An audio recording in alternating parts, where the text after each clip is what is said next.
Hi all welcome to learn academy. നമ്മൾ ഇന്നത്തെ വീഡിയോയിൽ ഡിസ്കസ് ചെയ്യുന്നത് യൂണിവേഴ്സിറ്റി ഓഫ് ഡൽഹിയിൽ എങ്ങനെയാണ് ഡിഗ്രിക്ക് അഡ്മിഷൻ എടുക്കുക എന്നുള്ളതാണ്. അപ്പൊ നിങ്ങൾ CUET UG എക്സാം ഒക്കെ എഴുതിയിട്ടിരിക്കുന്ന ആളുകളാണ്. അപ്പൊ സ്കോർ കാർഡ് നോക്കിയ സമയത്ത് കുഴപ്പമില്ലാത്തൊരു മാർക്ക് ഉണ്ട്, അല്ലെ എനിക്ക് കിട്ടുമെന്ന് ഡൗട്ടുള്ള ആളുകളുണ്ട്. അപ്പൊ ഇങ്ങനത്തെ കുട്ടികളൊന്നും ടെൻസ്ഡ് ആവാതെ തന്നെ അപ്ലൈ ചെയ്യേണ്ട ഇന്ത്യയിലെ നമ്പർ 1 ആയിട്ടുള്ള ഒരു യൂണിവേഴ്സിറ്റിയാണ് യൂണിവേഴ്സിറ്റി ഓഫ് ഡൽഹി എന്ന് പറയുന്നത്. എന്താന്ന് വെച്ച് കഴിഞ്ഞാൽ നമുക്ക് അവിടെ ഒരുപാട് കോഴ്സുകൾ അവർ ഓഫർ ചെയ്യുന്നുണ്ട്. അതുകൊണ്ട് നമ്മൾ കൊടുത്തു കഴിഞ്ഞാൽ നമുക്ക് കിട്ടാനുള്ള സാധ്യതയും കൂടുതലാണ്. അപ്പൊ നിങ്ങൾ ഈ ഒരു പ്രൊസീജിയറിന്റെ ഭാഗമാവുക എന്നുള്ളത് വളരെ ഇമ്പോർട്ടന്റ് ആയിട്ടുള്ള ഒരു കാര്യമാണ് കേട്ടോ. നിങ്ങളിപ്പോൾ പുറത്ത് പോയി അല്ലെങ്കിൽ നല്ലൊരു എക്സ്പോഷർ നിങ്ങൾക്ക് വേണമെന്നുണ്ടെങ്കിൽ നിങ്ങൾ എന്ത് ചെയ്യാം, ഈ ഒരു യൂണിവേഴ്സിറ്റിയിലേക്ക് കൊടുക്കാൻ വേണ്ടിയിട്ട് ശ്രദ്ധിക്കാം. ഇനി നമ്മൾ അപ്ലൈ ചെയ്യാൻ വേണ്ടിയിട്ട് വരേണ്ടത് admission.uod.ac.in എന്ന് പറയുന്ന അവരുടെ ഒഫീഷ്യൽ വെബ്സൈറ്റിലാണ്. നിങ്ങൾക്ക് അറിയാം, ബാക്കിയുള്ള സെൻട്രൽ യൂണിവേഴ്സിറ്റി പോലെയല്ല.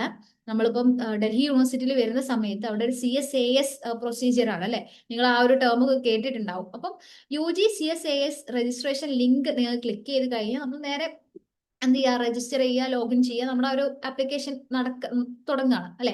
അപ്പൊ അതിന് മുൻപായിട്ട് നമ്മൾ കുറച്ച് കാര്യങ്ങൾ അറിഞ്ഞിരിക്കേണ്ടതുണ്ട്. എന്താണ് CSAS എന്ന് ചോദിച്ചു കഴിഞ്ഞാൽ കോമൺ സീറ്റ് അലോക്കേഷൻ സിസ്റ്റം ആണ്. ഓക്കെ, അപ്പൊ ഈ ഒരു സിസ്റ്റം ത്രൂ ആണ് നമ്മൾ എന്ത് ചെയ്യേണ്ടത്, ഡൽഹി യൂണിവേഴ്സിറ്റിയിൽ അപ്ലൈ ചെയ്യേണ്ടത്. അതോടൊപ്പം തന്നെ നമ്മൾ എന്ത് ചെയ്യണം, നമ്മുടെ CUET UG എക്സാം എഴുതിയിരിക്കണം എന്ന് അവർ പറയുന്നുണ്ട്. അപ്പൊ അതിന്റെ മാർക്കിന്റെ അടിസ്ഥാനത്തിലും കൂടെ ആയിരിക്കും നമുക്ക് അഡ്മിഷൻ കിട്ടുക. ഇനി CSAS വളരെ കോംപ്ലക്സ് ആയിട്ടാണ് നമ്മുടെ ഈ ഒരു, അല്ലെങ്കിൽ കുറച്ചൊരു ബുദ്ധിമുട്ടായിരിക്കും നമ്മളൊരു +2 കഴിഞ്ഞിട്ട് നിൽക്കുന്ന ആളുകൾക്ക് ഇത് നോക്കിക്കഴിഞ്ഞാൽ മനസ്സിലാവില്ല. അത് കോംപ്ലക്സ് ആയിട്ടുള്ള സാധ്യത വളരെ സിമ്പിൾ ആയിട്ട് സ്റ്റെപ്പ് ബൈ സ്റ്റെപ്പ് പ്രോസസ്സിൽ നമ്മളിവിടെ ഡിസ്കസ് ചെയ്യുന്നുണ്ട്. ഇനി എന്തെങ്കിലും ഡൗട്ട് കാര്യങ്ങൾ ഉണ്ടെങ്കിൽ നിങ്ങൾക്ക് കമന്റിൽ ചോദിക്കുകയും ചെയ്യാം. ഓക്കെ, ഇനി ഫേസ് എത്ര എണ്ണം ഉണ്ടെന്ന് വെച്ച് കഴിഞ്ഞാൽ 3 ഫേസ് ആയിട്ടാണ് ഇതിനെ കാറ്റഗറൈസ് ചെയ്തിട്ടുള്ളത്. ആദ്യത്തെ ഫേസിൽ നമ്മൾ എന്ത് ചെയ്യും, ഡൽഹി യൂണിവേഴ്സിറ്റിയിലേക്ക് അപ്ലൈ ചെയ്യും. രണ്ടാമത്തെ ഫേസിൽ നമ്മൾ എന്ത് ചെയ്യാണ്, നമുക്ക് ഏതൊക്കെ പ്രോഗ്രാം ആണ് ഇഷ്ടപ്പെട്ടിട്ടുള്ളത്. ഇപ്പം അവിടെ നമുക്ക് എന്ത് ചെയ്തിട്ടുണ്ട്, ഒരു ഹ്യൂമാനിറ്റീസിൽ പെട്ടിട്ടുള്ള ഏതെങ്കിലും ഒരു സബ്ജക്ട്, അല്ലെങ്കിൽ സയൻസിൽ ഇപ്പൊ നമുക്ക് ഏതെങ്കിലും ബയോ ഇൻഫർമാറ്റിക്സ് അല്ലെങ്കിൽ അങ്ങനത്തെ ഏതെങ്കിലും ഒരു കോഴ്സ് നമുക്ക് ഇഷ്ടപ്പെട്ടിട്ട് ആ ഒരു കോളേജിൽ അത് വരുന്നുണ്ട്. നമുക്കറിയാലേ, ഡൽഹി യൂണിവേഴ്സിറ്റി എന്ന് പറയുമ്പോൾ അവിടെ ഒരുപാട് കോളേജസ് വരുന്നുണ്ട്.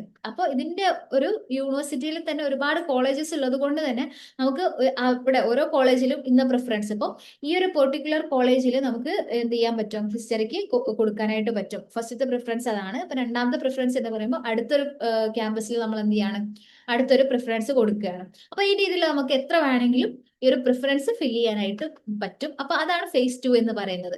phase 3 എന്ന് പറയുമ്പോൾ അവിടെ അലോക്കേഷൻ കം അഡ്മിഷൻ ആ ഒരു പ്രൊസീജിയർ ആണ് വരുന്നത്. അതായത് നിങ്ങൾ അപ്ലൈ ചെയ്ത് കഴിഞ്ഞിട്ട് നിങ്ങൾക്ക് എന്ത് ചെയ്യാണ്, നിങ്ങൾക്ക് അലോട്ട്മെന്റും കാര്യങ്ങളും വരുന്ന ആ ഒരു ഫേസ് ആണ് phase 3 എന്ന് പറയുന്നത്. ഓക്കെ, അപ്പൊ നമ്മൾക്കറിയാം ആപ്ലിക്കേഷൻ കംപ്ലീറ്റ്ലി ഓൺലൈൻ ആണ്. അപ്ലൈ ചെയ്യുന്ന സമയത്ത് നിങ്ങൾ എന്ത് ചെയ്യേണ്ടതുണ്ട്, അവിടെ ഒരു ആപ്ലിക്കേഷൻ ഫീസ് അവർ വാങ്ങുന്നുണ്ട്. ഓക്കെ, അത് നോൺ റീഫണ്ടബിൾ ആണ് എന്ന് അവർ പറയുന്നുണ്ട്. ഇനി കാറ്റഗറി വൈസ് ഇപ്പൊ നിങ്ങളിപ്പോ ഒരു ജനറൽ അല്ലെങ്കിൽ OBC NCL EWS കാറ്റഗറി ആണെങ്കിൽ, അതായത് എക്കണോമിക്കലി വീക്കെൻഡ് ആയിട്ടുള്ള ഒരു സെഷന് വരുന്ന ആളുകളൊക്കെ ആണെന്നുണ്ടെങ്കിൽ നിങ്ങൾക്ക് എന്ത് ചെയ്യാൻ പറ്റും, 250 രൂപയാണ് ആപ്ലിക്കേഷൻ ഫീസ് ആയിട്ട് കൊടുക്കേണ്ടത്. എന്നാൽ ഇപ്പോൾ SC ST PWD കാറ്റഗറി ആണെങ്കിൽ നിങ്ങൾ 100 രൂപയാണ് ആക്ച്വലി നിങ്ങളുടെ ഫീസ് എന്ന് പറയുന്നത്. ഇനി ഇതല്ലാതെ ചില കോഴ്സുകൾ, അതായത് ഇപ്പം BFA, അതായത് ബാച്ചിലർ ഓഫ് ഫൈൻ ആർട്സ്, അതേപോലെ BSc physical education, health education, ഇങ്ങനത്തെ കുറെ കോഴ്സുകൾ വരുന്നുണ്ട്. BA honours music. അപ്പൊ ഇത്തരത്തിലൊക്കെ എന്ത് ചെയ്യേണ്ടതുണ്ട്, അവർക്ക് ഒരു ഇന്റർവ്യൂ കൂടെ വെക്കേണ്ടി വരും. ആ സമയത്ത് അവർ ഒരു അഡീഷണൽ ഫീസ് ആയിട്ട് നമ്മുടെ ഓൾറെഡി വരുന്ന ആപ്ലിക്കേഷൻ ഫീസിന്റെ കൂടെ തന്നെ അഡീഷണൽ ഫീസ് ആയിട്ട് ഒരു 100 രൂപ 400 രൂപയും കൂടെ അവർ എന്ത് ചെയ്യുന്നുണ്ട്, വാങ്ങിക്കുന്നുണ്ട്. ഓക്കെ, അപ്പൊ ഈ ഒരു കോഴ്സുകൾക്ക് മാത്രമായിരിക്കും കേട്ടോ അത് ബാധകമാവുക. ഇനി ഇതല്ലാതെ നിങ്ങൾ എന്ത് ചെയ്യാണ്, ഏതെങ്കിലും ഒരു കോട്ട, ഇപ്പം ECA അല്ലെങ്കിൽ സ്പോർട്സ് സൂപ്പർനറി കോട്ടകളൊക്കെയാണ് നോക്കുന്നത്. അതായത് നിങ്ങൾക്ക് എന്തുണ്ട്, ഒരു എക്സ്ട്രാ കരിക്കുലർ ആക്ടിവിറ്റിയുടെ ഒരു സർട്ടിഫിക്കറ്റ് നിങ്ങളുടെ കയ്യിലുണ്ടെങ്കിൽ നിങ്ങൾക്ക് എന്ത് ചെയ്യാൻ പറ്റും, ഈ ഒരു കോട്ട ക്ലെയിം ചെയ്യാൻ പറ്റും. അപ്പൊ നിങ്ങൾ ഒരു അഡീഷണൽ ആയിട്ട് 100 റുപ്പീസും കൂടെ എന്ത് ചെയ്യേണ്ടതുണ്ട്, ഫീസ് ആയിട്ട് കൊടുക്കേണ്ടി വരും. ഓക്കെ, അപ്പൊ ഈ കാര്യങ്ങൾ നിങ്ങൾക്ക് ഫീസ് എത്രയാണ്, അതേപോലെ ഈ ഒരു എങ്ങനെയാണ് ഇതിന്റെ ഫേസ് വരുന്നത് എന്നുള്ളത് കറക്റ്റ് മനസ്സിലായിട്ടുണ്ടാകും. ഇനി നമ്മൾ അപ്ലൈ ചെയ്യാനായിട്ട് പോവുകയാണ്. ഒരു പ്രത്യേകം പറയുന്ന ഒരു കാര്യം, നിങ്ങൾ ആപ്ലിക്കേഷൻ ഫീസ് അടിച്ചു കഴിഞ്ഞാൽ മാത്രമേ എന്ത് ചെയ്യുന്നുള്ളൂ, ഈ ഒരു പ്രൊസീജിയർ നിങ്ങൾ കൺസിഡർ ചെയ്യുക പോലും ഉള്ളൂ എന്ന് അവർ പറയുന്നുണ്ട്. ഓക്കെ, ഇനി നമുക്ക് ഇത് റിലേറ്റഡ് ആയിട്ടുള്ള ബാക്കി നോട്ടിഫിക്കേഷൻസ് അപ്ഡേഷൻസ് ഒക്കെ അറിയാൻ വേണ്ടിയിട്ട് നിങ്ങൾ എന്ത് ചെയ്യണം, നിങ്ങളുടെ ഡാഷ്ബോർഡ്, അതേപോലെ ഇമെയിൽ, നിങ്ങളുടെ ഈ ഒരു വെബ്സൈറ്റ്, ഇതൊക്കെ ഇടയ്ക്കിടയ്ക്ക് ചെക്ക് ചെയ്യാൻ വേണ്ടിയിട്ടും അവർ പ്രത്യേകം പറയുന്നുണ്ട്. ഓക്കെ, നമുക്ക് ന്യൂ രജിസ്ട്രേഷൻ കൊടുത്തു കഴിഞ്ഞാൽ നമ്മൾ നേരെ രജിസ്റ്റർ ചെയ്യാൻ പോവാണ്. നമുക്കറിയാം നമ്മുടെ CUET ആപ്ലിക്കേഷൻ നമ്പർ വെച്ചിട്ടാണ് ആക്ച്വലി എന്ത് ചെയ്യേണ്ടത്, നമ്മൾ ഇവിടെ രജിസ്റ്റർ ചെയ്യേണ്ടത്. ഓക്കെ, അപ്പൊ അങ്ങനെ രജിസ്റ്റർ ചെയ്യാൻ വേണ്ടിയിട്ട് നമ്മുടെ ഡേറ്റ് ഓഫ് ബർത്ത് നമ്മൾ കൊടുക്കേണ്ടതുണ്ട്. ഫില്ല് ചെയ്ത് കൊടുക്കുക, നമ്മുടെ കൺസെന്റ് കൊടുത്ത് രജിസ്റ്റർ ചെയ്യാം. രജിസ്റ്റർ ചെയ്യുമ്പോൾ ഓട്ടോമാറ്റിക് ആയിട്ട് നമ്മൾ CUT UG കൊടുത്ത കുറെ കാര്യങ്ങൾ എന്ത് ചെയ്യും, ഓട്ടോ ഇന്റഗ്രേറ്റഡ് ആയിട്ട് നിങ്ങൾക്ക് ഇവിടെ വരുന്നത് കാണാൻ പറ്റും. അതായത് നമ്മുടെ ഫോട്ടോ, അതേപോലെ നിങ്ങളുടെ പേര്, നിങ്ങളുടെ സിഗ്നേച്ചർ, ഇങ്ങനത്തെ കുറച്ച് കാര്യങ്ങളൊക്കെ എന്ത് ചെയ്യും, ഓട്ടോ ഇന്റഗ്രേറ്റ് ആയിട്ട് ഇവിടെ വരും. അത് നിങ്ങൾക്ക് എഡിറ്റ് ചെയ്യാനായിട്ട് പറ്റില്ല. ഓക്കെ, നിങ്ങളോട് പ്രത്യേകം പറയുന്നുണ്ട്, നിങ്ങളുടെ സ്വന്തം ആപ്ലിക്കേഷൻ നമ്പറിൽ എന്ത് ചെയ്യുക, കാൻഡിഡേറ്റ് ലോഗിൻ ചെയ്യാനും ബാക്കിയുള്ള കാര്യങ്ങളൊക്കെ പറയുന്നുണ്ട്. അതേപോലെ നിങ്ങളിപ്പം നിങ്ങൾ സ്വന്തമായിട്ട് ചെയ്യാന്നുണ്ടെങ്കിൽ ഗൂഗിൾ ക്രോമിന്റെ ലേറ്റസ്റ്റ് വേർഷനിൽ തന്നെ ചെയ്യാൻ വേണ്ടി പറയുന്നുണ്ട്. അതേപോലെ നിങ്ങളോട് ഈ ഒരു ലോഗിൻ ഡീറ്റെയിൽസ് ആയിട്ടുള്ള പാസ്വേഡ്, അതേപോലെ ഇമെയിൽ ID, ഇങ്ങനത്തെ കാര്യങ്ങൾക്ക് ഓർത്തിരിക്കാൻ വേണ്ടിയിട്ടും പറയുന്നുണ്ട്. അങ്ങനെ നമ്മൾ രജിസ്റ്റർ ചെയ്ത് കഴിയുമ്പോൾ നിങ്ങൾക്ക് എന്ത് ചെയ്യാൻ പറ്റും, ഒരു പാസ്വേഡ് സെറ്റ് ചെയ്യാൻ പറ്റും. ആ പാസ്വേഡും അതേപോലെ നിങ്ങളുടെ ഇപ്പൊ നമ്മുടെ ആപ്ലിക്കേഷൻ നമ്പർ ഉണ്ട് അല്ലെ, CUTയുടെ ആ നമ്പറും കൊടുത്തിട്ട് നമുക്ക് ലോഗിൻ ചെയ്യാനായിട്ട് പറ്റും. ഓക്കെ, അങ്ങനെ ലോഗിൻ ചെയ്യുന്ന സമയത്ത് നമ്മൾ പോകുന്നത് ഒരു പോപ്പപ്പ് ആണ് ആക്ച്വലി വരുന്നത്. കുറച്ച് ജനറൽ ആയിട്ട് നിങ്ങൾ ശ്രദ്ധിക്കേണ്ട ഒരു ഇൻസ്ട്രക്ഷൻസ് അവർ അവിടെ കൊടുത്തിട്ടുണ്ട്. ഇതാണ് ആക്ച്വലി ആ ഒരു വിൻഡോ വരുന്നത്. ഓക്കെ, അപ്പൊ ഈ ഒരു വിൻഡോയിൽ അവർ പ്രത്യേകം പറയും, നിങ്ങൾക്ക് സമയമുണ്ടെങ്കിൽ നിങ്ങൾ എന്ത് ചെയ്യണം, നമ്മുടെ ഇൻഫർമേഷൻ ബുള്ളറ്റ് വായിക്കണം, CS-ന്റെ ഒരു ലിങ്ക് കൊടുത്തിട്ടുണ്ട്, അത് വായിക്കണം എന്നുള്ള കാര്യങ്ങളൊക്കെ പറയുന്നുണ്ട്. അപ്പൊ അതൊന്നും നിങ്ങൾ വായിച്ചിട്ടില്ലെങ്കിലും നിങ്ങൾ കുറച്ച് കാര്യങ്ങൾ എന്ത് ചെയ്യുക, ശ്രദ്ധിക്കുക. അതായത് നിങ്ങളിപ്പോൾ ഒരു സർട്ടിഫിക്കറ്റ് അപ്ലോഡ് ചെയ്യുന്നുണ്ടെങ്കിൽ അതെന്ത് ചെയ്യണം, നിങ്ങൾ അവിടെ അഡ്മിഷൻ നിങ്ങൾക്ക് കിട്ടിയിട്ടുണ്ട്, അഡ്മിഷൻ എടുക്കുന്ന സമയത്ത് നിങ്ങൾ എന്ത് ചെയ്യേണ്ടി വരും, അവിടെ ഒരു ഫിസിക്കൽ വെരിഫിക്കേഷന്റെ ഭാഗമായിട്ട് നിങ്ങളുടെ ഒറിജിനൽ സർട്ടിഫിക്കറ്റ് അവിടെ പ്രൊഡ്യൂസ് ചെയ്യേണ്ടി വരും. ഓക്കെ, അപ്പൊ നിങ്ങളുടെ കയ്യിൽ എന്തൊക്കെ സർട്ടിഫിക്കറ്റ് വേണമെന്ന് ചോദിച്ചു കഴിഞ്ഞാൽ നിങ്ങളുടെ 10ാം ക്ലാസ്സിന്റെ അതേപോലെ +2യുടെ സർട്ടിഫിക്കറ്റ് നിങ്ങളുടെ കയ്യിൽ ഉണ്ടായിരിക്കണം. അതേപോലെ നിങ്ങൾ ശ്രദ്ധിക്കേണ്ട ഒരു കാര്യം, അതിലുള്ള നിങ്ങളുടെ പേര്, അതിലുള്ള നിങ്ങളുടെ ഡേറ്റ് ഓഫ് ബർത്ത്, നിങ്ങളുടെ പാരന്റ്സിന്റെ നെയിം, അതൊക്കെ തന്നെ ആയിരിക്കണം ഇവിടെ കൊടുക്കേണ്ടത്.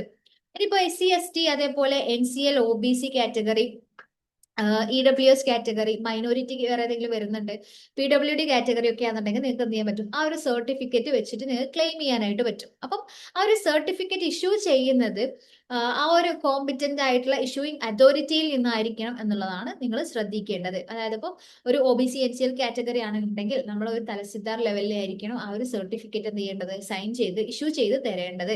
അതേപോലെ അതിന്റെ ഡേറ്റ് അവർ പ്രത്യേകം പറയുന്നുണ്ട്. അപ്പോൾ ഇൻകം സർട്ടിഫിക്കറ്റ്, അതേപോലെ OBC NCLന്റെ കാറ്റഗറി സർട്ടിഫിക്കറ്റ് ഒക്കെ തന്നെ ഇഷ്യൂ ചെയ്യേണ്ടത് March 31, 2026 ശേഷമായിരിക്കണം എന്ന് അവർ പ്രത്യേകം പറയുന്നുണ്ട്. അത് ശ്രദ്ധിക്കുക കേട്ടോ. കാരണം അതില്ലാതെ നമുക്ക് ഇഷ്യൂയിങ് ഡേറ്റ് അവർ ചോദിക്കും അപ്ലൈ ചെയ്യുന്ന സമയത്ത്. അപ്പം അതില്ലാതെ നമുക്ക് മുന്നോട്ട് പോകാനായിട്ട് പറ്റില്ല.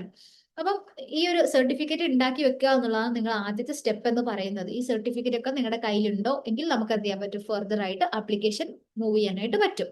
ഇനി നിങ്ങൾക്ക് PWD ആ ഒരു കാറ്റഗറി ഒക്കെ വരുന്നുണ്ട് ആളുകളാണെന്നുണ്ടെങ്കിൽ നിങ്ങൾ എന്ത് ചെയ്യുക, ആ ഒരു മെഡിക്കൽ ഓഫീസറുടെ കയ്യിൽ നിന്ന് തന്നെ വാങ്ങിക്കണം ആ ഒരു സർട്ടിഫിക്കറ്റ് എന്ന് അവർ പറയുന്നുണ്ട്. അത് ഗസറ്റഡ് ആയിട്ടുള്ള ഓഫീസർ ആയിരിക്കണം എന്നൊക്കെ പറയുന്നുണ്ട്. അത് തന്നെ ബിഫോർ 1/6/2021 മുൻപിലായിരിക്കണം എന്നുള്ള കാര്യങ്ങളൊക്കെ പറയുന്നുണ്ട്. ഓക്കെ, ഈ കാര്യങ്ങളൊക്കെ ശ്രദ്ധിക്കുക. പിന്നെ നിങ്ങൾ എന്ത് ചെയ്യുക, സിഖ് അതേപോലെ ക്രിസ്ത്യൻ മൈനോറിറ്റി ആയിട്ട് വരുന്ന ആളുകളാണെന്നുണ്ടെങ്കിൽ നിങ്ങൾക്ക് എന്ത് ചെയ്യാൻ പറ്റും, ആ ഒരു സർട്ടിഫിക്കറ്റ് വെച്ച് കഴിഞ്ഞാൽ ചില കോളേജുകൾ നമുക്കറിയാലോ, ഡൽഹി യൂണിവേഴ്സിറ്റിയിൽ വരുന്ന ചില കോളേജ്, ഒരുപാട് കോളേജസ് ഉണ്ട്, അതിൽ ചില കോളേജുകൾ എന്ത് ചെയ്യും, നിങ്ങളെ പരിഗണിക്കുന്നുണ്ട്. അപ്പൊ അവിടേക്ക് നമുക്ക് എന്ത് ചെയ്യാൻ പറ്റും, അഡ്മിഷൻ എടുക്കാനായിട്ട് പറ്റും എന്നുള്ളതാണ്.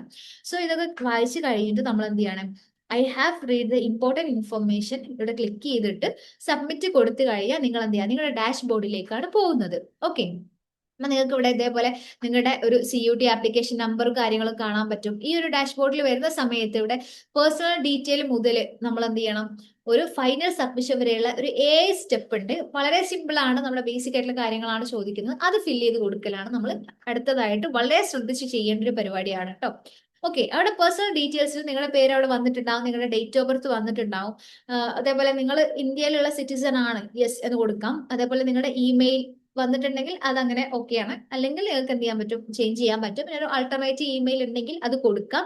ഓക്കെ, ഇനി കാറ്റഗറി ചോദിക്കും. കാറ്റഗറി ചോദിക്കുന്ന സമയത്ത് അവർ പറയുന്നുണ്ട്, നിങ്ങൾ SC ആണെന്നുണ്ടെങ്കിൽ അല്ലെങ്കിൽ EWS ആണെന്നുണ്ടെങ്കിൽ നിങ്ങൾക്ക് അത് എടുത്തിട്ട് അത് കൊടുക്കാനായിട്ട് പറ്റും. ഇനി മൈനോറിറ്റി കോളേജിലേക്ക് നിങ്ങൾക്ക് അപ്ലൈ ചെയ്യാനായിട്ട് പറ്റും. അത് മെയിൻലി സിക്ക് ആൻഡ് അതേപോലെ ക്രിസ്ത്യാനിറ്റി ആണ് അവർ ചോദിക്കുന്നത്. അതുണ്ടെങ്കിൽ അത് ഓക്കെ കൊടുക്കുക, അല്ലെങ്കിൽ നോ കൊടുക്കാം, കുഴപ്പമില്ല. പിന്നെ നിങ്ങൾ എന്ത് ചെയ്യുക, നിങ്ങളുടെ മൊബൈൽ നമ്പർ ഇവിടെ ഫില്ല് ചെയ്യാം, ഒരു ആൾട്ടർനേറ്റീവ് മൊബൈൽ നമ്പർ. അതായത് നിങ്ങൾ ശ്രദ്ധിക്കേണ്ടത്, ഇവിടെ റെഡ് മാർക്കിൽ കാണിച്ചിട്ടുള്ള അല്ലെങ്കിൽ അങ്ങനത്തെ ക്വസ്റ്റ്യൻസ് ആണ് ആക്ച്വലി ചെയ്യേണ്ടത്, നമ്മൾ ഫില്ല് ചെയ്ത് കൊടുക്കേണ്ടത്. അതല്ലാതെ നിങ്ങൾക്ക് സ്കിപ്പ് ചെയ്യുന്നതിന് കുഴപ്പമില്ല. ഇനി സ്റ്റേറ്റ് ഓഫ് ഡൊമിസൈൽ കേരള കൊടുക്കുക. ഇത്തരം കാര്യങ്ങൾ നമ്മൾ കൊടുത്തു കഴിഞ്ഞാൽ നമ്മുടെ ഫാമിലി ഡീറ്റെയിൽസ് അവർ ചോദിക്കുന്നുണ്ട്. അവിടെ നമ്മുടെ ആനുവൽ ഇൻകം എത്രയാണ്, അപ്പം ഇൻകം സർട്ടിഫിക്കറ്റ് നോക്കിയിട്ട് കറക്റ്റ് കൊടുക്കുക. നമ്മുടെ അമ്മയുടെ പേര്, അതേപോലെ നമ്മുടെ അച്ഛന്റെ പേര്, ഇതൊക്കെ വന്നിട്ടുണ്ടാവും, അതൊക്കെ കറക്റ്റ് ആണോ എന്നുള്ളത് നോക്കാം. ഓക്കെ. പിന്നെ നമ്മുടെ ഒക്യുപ്പേഷൻസ് ഒക്കെ ചോദിക്കുന്നുണ്ട്. അച്ഛന്റെ അമ്മയുടെ അവരുടെ അഡ്രസ്സ് കാര്യങ്ങളൊക്കെ നിങ്ങൾക്ക് കൊടുക്കാൻ പറ്റുമെന്നുണ്ടെങ്കിൽ നിങ്ങൾക്ക് ഫില്ല് ചെയ്യാം, ഇല്ലെങ്കിൽ കുഴപ്പമില്ല. അതേപോലെ അവർ ചോദിക്കുന്ന കാര്യമാണ്, നിങ്ങൾ ഒരു സിംഗിൾ ഗേൾ ചൈൽഡ് ആണോ, അല്ലെങ്കിൽ നിങ്ങളുടെ പാരന്റ് സിംഗിൾ ആണോ, നിങ്ങൾ ഒരു ഓർഫൺ ആണോ എന്നുള്ള കാര്യങ്ങളൊക്കെ. അപ്പൊ നിങ്ങൾക്ക് എന്ത് ചെയ്യാം, അതൊക്കെ എന്താണോ കണ്ടീഷൻ അതിനനുസരിച്ച് നിങ്ങൾ യെസ് അല്ലെങ്കിൽ നോ എന്ന് കൊടുക്കാനായിട്ട് പറ്റും. ഇനി അവർ വാർഡ് കോട്ട ഡീറ്റെയിൽസ് ചോദിക്കുന്നുണ്ട്. അതായത് നിങ്ങൾ ഡൽഹി യൂണിവേഴ്സിറ്റി റിലേറ്റഡ് വർക്ക് ചെയ്യുന്ന ആളുകൾ അങ്ങനെയൊക്കെയാണെന്നുണ്ടെങ്കിൽ നിങ്ങൾക്ക് ആ ഒരു കോട്ട ക്ലെയിം ചെയ്യാൻ പറ്റും, ഇല്ലെങ്കിൽ നോ കൊടുക്കാം. പിന്നെ അതല്ലാതെ കുറച്ച് കാറ്റഗറീസ് അവർ ചോദിക്കുന്നുണ്ട്. അതായത് നിങ്ങൾ PWD കാറ്റഗറി ആണോ എന്നുള്ളത് ചോദിക്കേണ്ടത്. പേഴ്സൺസ് വിത്ത് ബെഞ്ച് മാർക്ക് ഡിസബിലിറ്റീസ് എന്തെങ്കിലും ഉണ്ടെങ്കിൽ നിങ്ങൾക്ക് യെസ് കൊടുക്കാം, ഇല്ലെങ്കിൽ നോ കൊടുക്കേണ്ടതുണ്ട്. പിന്നെ നിങ്ങൾ ഇപ്പം JNK ഇവിടെയൊക്കെ നിങ്ങൾക്ക് എന്ത് ചെയ്താൽ മതി, നോ കൊടുത്താൽ മതി. Okay. Jammu and Kashmir student ആണോ, കാശ്മീരി മൈഗ്രന്റ് ആണോ, സിക്കിം നിന്നാണോ എന്നൊക്കെ ചോദിക്കുന്നുണ്ട്, അതൊക്കെ നോ കൊടുക്കാം. പിന്നെ നിങ്ങളുടെ ഐഡന്റിറ്റി പ്രൂഫ് നിങ്ങൾ എന്ത് ചെയ്യണം, ഇവിടെ ഫില്ല് ചെയ്യേണ്ടതുണ്ട്. അതേപോലെ ചിൽഡ്രൻ അല്ലെങ്കിൽ വിഡോസ് ഓഫ് ഈ ആംഡ് ഫോഴ്സിന്റെ അങ്ങനെയാണോ ഒരു കണക്ഷൻ ഉണ്ടോ എന്നൊക്കെ ചോദിക്കുന്നുണ്ട്. അപ്പം യെസ് അല്ലെങ്കിൽ നോ എന്ന് കൊടുക്കുക. നിങ്ങളുടെ ഐഡന്റിറ്റി പ്രൂഫ് അവിടെ കൊടുത്തതിന് ശേഷം നിങ്ങളുടെ ഡീറ്റെയിൽസ്, അതായത് എത്തനിസിറ്റി അതെന്താണോ അവിടെ വരുന്നത് അത് കൊടുക്കുക. നിങ്ങൾ ഏതെങ്കിലും യൂണിവേഴ്സിറ്റിയിൽ കറന്റ് എൻറോൾഡ് ആണെങ്കിൽ യെസ് അല്ലെങ്കിൽ നോ എന്ന് കൊടുക്കുക. പിന്നെ അഡീഷണൽ ആയിട്ട് കുറച്ച് ഇൻഫർമേഷൻ അവർ ചോദിക്കുന്നുണ്ട്. നിങ്ങൾ ഫൈൻ ആർട്സ് എന്ന് പറഞ്ഞ കോഴ്സ് ആണോ എടുക്കുന്നത്, അല്ലെങ്കിൽ BA മ്യൂസിക് ആണോ എടുക്കുന്നത്, ഫിസിക്കൽ എഡ്യൂക്കേഷൻ പോലത്തെ കോഴ്സ് ആണോ എന്നുള്ളത് ചോദിക്കുന്നുണ്ട്. അതുണ്ടെങ്കിൽ യെസ് കൊടുക്കുക, ഇല്ലെങ്കിൽ നോ കൊടുത്തിട്ട് അവിടെ ഫില്ല് ചെയ്യുക. ഇനി നിങ്ങളുടെ അഡ്രസ് ആണ്, അവിടെ കറസ്പോണ്ടിങ് അഡ്രസ് എന്ന് പറയുന്നത് നിങ്ങൾ ഇപ്പൊ താമസിക്കുന്ന ആ ഒരു സ്ഥലമാണ് കേട്ടോ ഉദ്ദേശിക്കുന്നത്.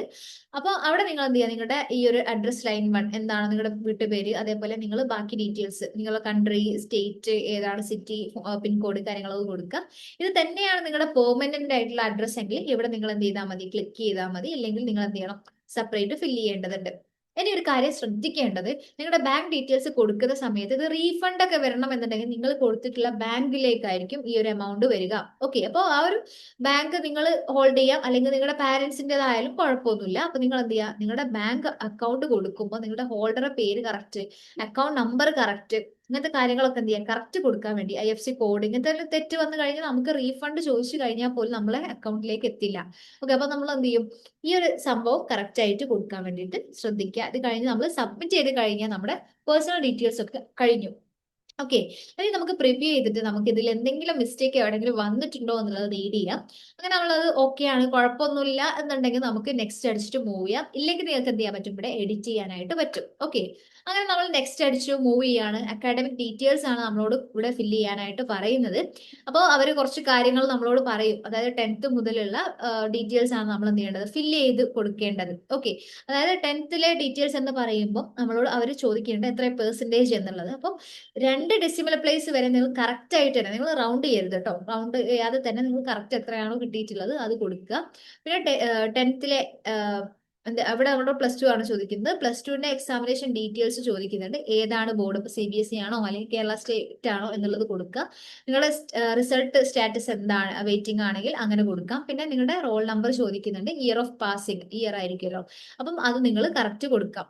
അതിനുശേഷം നമ്മളോട് +2ന്റെ ബോർഡ് എക്സാമിനേഷന്റെ ഓരോ സബ്ജക്ട് വൈസ് പേര്, അതേപോലെ എത്ര മാർക്ക് നിങ്ങൾക്ക് കിട്ടിയിട്ടുണ്ട് എന്ന് ചോദിക്കുന്നുണ്ട്. ഓക്കെ. അപ്പൊ അവിടെ നമ്മൾ ഏതൊക്കെയാണ്, ഇപ്പൊ 6 സബ്ജക്ട് ഉണ്ടെങ്കിൽ 6 എണ്ണം നിങ്ങൾ എന്ത് ചെയ്യുക, ആദ്യം ഇവിടെ എഴുതി കൊടുക്കുക, ഫില്ല് ചെയ്യാം. ഓക്കെ. അതിനുശേഷം നമുക്ക് +2ന്റെ മാർക്ക് മാത്രമാണ് ഇവിടെ നോക്കുന്നത്. അപ്പം +2ന്റെ മാർക്കിലെ തിയറി മാക്സിമം നിങ്ങൾക്ക് കിട്ടിയിട്ടുണ്ടാവുക 80 നിങ്ങൾ ഇവിടെ എന്ത് ചെയ്യുക, 80 എന്ന് കൊടുക്കുക, ഫില്ല് ചെയ്ത് കൊടുക്കുക. എന്നിട്ട് അതിൽ എത്ര മാർക്കാണ്, ഇപ്പൊ നിങ്ങൾക്ക് 72 മാർക്കാണോ അല്ലെങ്കിൽ 64, എത്രയാണോ നിങ്ങൾക്ക് മാർക്ക് ആ ഒരു ഇതിൽ കിട്ടിയിട്ടുള്ളത് അത് നിങ്ങൾ എന്ത് ചെയ്യണം, ഇവിടെ കൊടുക്കേണ്ടതുണ്ട്. ഇനി പ്രാക്ടിക്കൽ എന്ന് പറയുമ്പോൾ പ്രാക്ടിക്കൽ മാക്സിമം നമുക്കറിയാം, തിയറിയും പ്രാക്ടിക്കലും കൂടെ കമ്പൈൻ ചെയ്തിട്ടാണ് 100 മാർക്ക് വരുന്നത് അല്ലെ. അപ്പൊ 20 ആയിരിക്കും പ്രാക്ടിക്കലിന് വരുന്നത്. അത് നിങ്ങൾ എന്ത് ചെയ്യുക, അവിടെ അങ്ങനെ 20 എന്ന് കൊടുക്കാൻ പറ്റും. ഇനി ഇതിലേക്ക് ഗ്രേസ് മാർക്കുകളൊക്കെ നിങ്ങൾക്ക് ആഡ് ചെയ്തിട്ടുണ്ടെങ്കിൽ അത് നിങ്ങൾക്ക് ഇവിടെ ആയിരിക്കും ഫില്ല് ചെയ്ത് കൊടുക്കാനായിട്ട് പറ്റുക. ഓക്കെ. പ്രാക്ടിക്കൽ ഓരോന്നിനും ഓരോ വിഷയത്തിനും ഒപ്റ്റെയിൻ ചെയ്തിട്ടുള്ള മാർക്ക് അത് അങ്ങനെ തന്നെ നമുക്ക് എന്ത് ചെയ്യാൻ പറ്റും, കേരള സിലബസ് ഒക്കെ ആണെന്നുണ്ടെങ്കിൽ നമുക്ക് എടുത്തു കഴിഞ്ഞാൽ കാണാൻ പറ്റും. ആ രീതിയിൽ നമ്മൾ ഫില്ല് ചെയ്ത് കൊടുത്തു കഴിഞ്ഞാൽ നമ്മുടെ ഇവിടെ ടോട്ടൽ മാർക്ക്, അതേപോലെ എത്ര പെർസെൻറ്റേജ് കിട്ടിയിട്ടുണ്ട് എന്നുള്ളത് എന്ത് ചെയ്യും, ഇവിടെ ഓട്ടോമാറ്റിക് ആയിട്ട് അവിടെ ഫില്ല് ചെയ്ത് വന്നോളും. ഓക്കെ. അപ്പൊ ഈ കാര്യം നിങ്ങൾ ഒന്ന് ശ്രദ്ധിക്കുക കേട്ടോ. ഇനി അഡീഷണൽ ആയിട്ട് അവർ നമ്മളോട് ചോദിക്കുന്നുണ്ട്, നിങ്ങളുടെ സ്കൂളിന്റെ പേരെന്തായിരുന്നു ലാസ്റ്റ് അറ്റൻഡ് ആയിട്ടുള്ളത്, അതേപോലെ ഏത് ടൈപ്പ് ആണ്, സ്കൂളിന്റെ ലൊക്കേഷൻ ചോദിക്കുന്നുണ്ട്, മീഡിയം ഓഫ് സ്റ്റഡി ചോദിക്കുന്നുണ്ട്, നിങ്ങൾ ഹിന്ദി ലാംഗ്വേജ് സ്റ്റഡീഡ് ആയിരുന്നു എന്നുള്ളത്, അല്ലെ എത്ര വരെ സ്റ്റഡി ചെയ്തു എന്നുള്ള കാര്യങ്ങളൊക്കെ ചോദിക്കുന്നുണ്ട്. ഓക്കെ. അപ്പൊ ഇതിന് ശേഷം നിങ്ങളുടെ അക്കാഡമിക് ഡീറ്റെയിൽസിന്റെ ഒരു പ്രിവ്യൂ കാണാൻ പറ്റും. എത്രയാണ് ഇതിന്റെ സബ്ജക്ട് പെർസെന്റേജും കാര്യങ്ങളൊക്കെ കാണാൻ പറ്റും. അതിനുശേഷം നിങ്ങൾ എന്താ ചെയ്യണം എന്ന് ചോദിച്ചു കഴിഞ്ഞാൽ അത് കൺഫേം ചെയ്യണം. ഓക്കെ, അത് കൺഫേം ചെയ്യുന്നു, നിങ്ങൾ നെക്സ്റ്റ് കൊടുക്കുന്നു. നെക്സ്റ്റ് കൊടുത്തു കഴിഞ്ഞാൽ നമുക്ക് ഏതെങ്കിലും കോട്ടാസ് ഉണ്ടോ എന്നുള്ളതാണ് ചോദിക്കുന്നത്. അതായത് നിങ്ങളിപ്പം ഒരു സ്പോർട്സ് സൂപ്പർ ന്യൂമററി കോട്ടാസ് ഉണ്ടെങ്കിൽ നിങ്ങൾക്ക് എന്ത് ചെയ്യാൻ പറ്റും, ഇവിടെ ക്ലിക്ക് ചെയ്തിട്ട് നിങ്ങൾക്ക് അപ്ലൈ ചെയ്യാനായിട്ട് പറ്റും. ഇനി ഇല്ലെങ്കിൽ നിങ്ങൾക്ക് എന്ത് ചെയ്യാം, നെക്സ്റ്റ് കൊടുത്തിട്ട് വിട്ടാൽ മതി. അത് കഴിഞ്ഞ് നമുക്ക് ECA കാറ്റഗറിയാണ് പറയുന്നത്. അപ്പോൾ ECA എന്ന് പറയുമ്പോൾ എക്സ്ട്രാ കരിക്കുലർ ആയിട്ടുള്ള എന്തെങ്കിലും ആക്ടിവിറ്റീസും അതിന്റെ സർട്ടിഫിക്കറ്റും നിങ്ങൾക്ക് ഉണ്ടെങ്കിൽ അത് ക്ലെയിം ചെയ്യാൻ പറ്റും. അതല്ലെങ്കിൽ നെക്സ്റ്റ് കൊടുക്കുക. അത് കൊടുത്തു കഴിഞ്ഞ് നമുക്ക് അപ്ലോഡ് ചെയ്യേണ്ട ഒരു സെഷനാണ് വരുന്നത്. അപ്ലോഡ് ചെയ്യുമ്പോൾ അവിടെ നിങ്ങൾക്ക് കാണാൻ പറ്റും നിങ്ങളുടെ ഫോട്ടോ അതേപോലെ സിഗ്നേച്ചർ ഓൾറെഡി അവിടെ വന്നിട്ടുണ്ട്. ഇനി ഇതല്ലാതെ നമ്മുടെ ക്ലാസ് 10th സർട്ടിഫിക്കറ്റ് കൊടുക്കേണ്ടതുണ്ട്. അതേപോലെ നിങ്ങൾ എന്ത് ചെയ്യേണ്ടതുണ്ട്, നമ്മുടെ മാർക്ക് ഷീറ്റും കൂടെ വെക്കേണ്ടതുണ്ട്. ഡേറ്റ് ഓഫ് ബർത്ത് കാണിക്കാൻ വേണ്ടിയിട്ടാണ് നമ്മുടെ 10th അത് കാണിക്കാൻ വേണ്ടിയിട്ട് ആ സർട്ടിഫിക്കറ്റ് കൊടുക്കാൻ വേണ്ടി പറയുന്നത്. ഓക്കെ, പിന്നെ നിങ്ങൾ +2യുടെ ഡീറ്റെയിൽസ് കൊടുക്കുക. +2യുടെ മാർക്ക് ഷീറ്റ് ഉണ്ടെങ്കിൽ അത് നിങ്ങൾ അപ്ലോഡ് ചെയ്ത് കൊടുക്കാവുന്നതാണ്. അപ്പൊ നിങ്ങൾക്ക് ഉണ്ടാവുമല്ലോ അല്ലെ. അതിനുശേഷം നിങ്ങൾ എന്ത് ചെയ്യാം, OBC NCL അല്ലെങ്കിൽ ഏതെങ്കിലും ഇങ്ങനത്തെ കാറ്റഗറി നിങ്ങൾക്ക് ഉണ്ടെങ്കിൽ അതിവിടെ എന്ത് ചെയ്യാൻ പറ്റും, സെലക്ട് ചെയ്തിട്ട് കൊടുക്കാൻ വേണ്ടിയിട്ട് പറ്റും. അപ്പൊ ഇവിടെ നിങ്ങൾ നിങ്ങളുടെ ഡോക്യുമെന്റ്സ് അപ്ലോഡ് ചെയ്യുമ്പോൾ ശ്രദ്ധിക്കേണ്ടത് ആ ഒരു ഫയൽ സൈസിലാണോ നിങ്ങളുടെ ഡോക്യുമെന്റ് നിങ്ങളുടെ കയ്യിലുള്ളത് എന്നുള്ളത് നോക്കുക. അതേപോലെ ഫോർമാറ്റും ശ്രദ്ധിക്കാം. ഓക്കെ, അപ്പം ഇവിടെ നിങ്ങൾ ഈ ഒരു നമ്മൾ ഏതൊരു സർട്ടിഫിക്കറ്റ് അപ്ലോഡ് ചെയ്യുമ്പോഴും അവരുടെ ഫോർമാറ്റ് പറയുന്നത് JPG, JPEG, PNG ഫോർമാറ്റ് ആണ്. അപ്പൊ അത് ആ ഒരു ഫോർമാറ്റിലായിരിക്കണം എന്ന് നിങ്ങൾ നോക്കുക. അതേപോലെ സൈസ് പറയുമ്പോൾ അത് 100 KB to 500 KB ആണ്. ആ ഒരു സൈസിന്റെ ഇടയിലായിരിക്കണം നിങ്ങളുടെ സർട്ടിഫിക്കറ്റ് വരേണ്ടത്.